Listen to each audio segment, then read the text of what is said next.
La culpabilité est un sport national que je retrouve souvent chez mes clients. Et je suis persuadée que vous avez souvent ce sentiment qui vous obsède. Mais alors, d'où provient ce sentiment et comment y remédier? Je suis Marie, accélératrice de croissance et de liberté pour éveiller votre conscience, développer votre confiance et devenir extraordinaire sur tous les domaines de votre vie. Je vous invite, si ce n'est pas déjà fait, à vous abonner à ma chaîne YouTube pour recevoir une nouvelle vidéo chaque jour et à retrouver tous les liens utiles dans la description de la vidéo ci-dessous. Avant toute chose, et comme d'habitude, soyez rassurés, ce sentiment est un sentiment que tout le monde a au moins une fois, 2 fois, voire plusieurs fois. Il provient de notre plus tendre enfance, car nous nous rendons responsables des émotions des autres. Nos parents, et je suis maman donc je m'en rends compte, nous élèvent au biberon de la culpabilité. Maman, elle est triste, parce que tu n'as pas fait ça. Maman, elle est déçue. Tu n'as pas rangé ta chambre. Et petit à petit, cette culpabilité s'installe en nous. Mais comment se génère-t-elle réellement?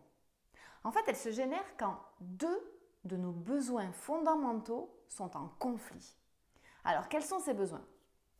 Il y a le besoin de sécurité. Ce besoin-là, c'est le besoin de confort, de certitude dans quelque chose. Il y a aussi le besoin de reconnaissance qui fait écho au besoin d'importance. Le besoin d'appartenance, c'est-à-dire de connexion à l'autre. Le besoin de nouveauté, de diversité. Il y a le besoin de croissance, d'apprendre toujours et encore de nouvelles choses. Et le besoin de contribution qui permet de participer à l'épanouissement des autres. Quand vous faites quelque chose et que deux besoins sont en conflit, vous êtes donc dans la culpabilité. Je vous donne un exemple. Le week-end dernier, nous sommes partis, mon mari et moi, faire une excursion en amoureux. Comme nous avons besoin, en fait, on vient combler notre besoin de diversité, de nouveauté, de sortir de l'endroit où nous sommes. Mais bon, une fois arrivée là-bas, j'avais de la culpabilité envers ma fille qui ne pouvait pas être avec nous. Car moi, j'ai un fort besoin de connexion avec elle et d'appartenance. Du coup, nous sentions la culpabilité monter. La première chose à faire dans ces cas-là, c'est de prendre conscience et de mettre à plat les deux besoins qui s'entrechoquent. Ensuite, c'est de pouvoir choisir dans l'immédiat lequel des deux besoins on cherche à combler en priorité. Dans notre cas, il était question de combler notre besoin de nouveauté car il permet pour nous de nous sentir mieux ensuite.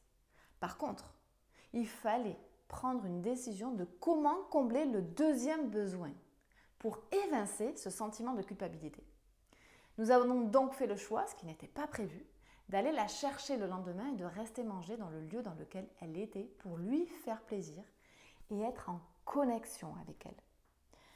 Ce besoin-là, du coup, était comblé par la suite et cela a créé un équilibre entre les besoins. Du coup, quand vous faites ça, l'émotion s'envole et vous commencez à vous sentir mieux.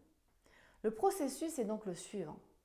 Prendre conscience de l'émotion, définir les besoins qui sont en conflit, faire le choix du besoin que l'on veut venir combler en priorité et définir comment combler l'autre besoin. Je vous invite sous cette vidéo à me partager les moments où vous vous êtes senti coupable et à échanger ensemble sur comment vous pourriez les avancer. Je vous dis à bientôt!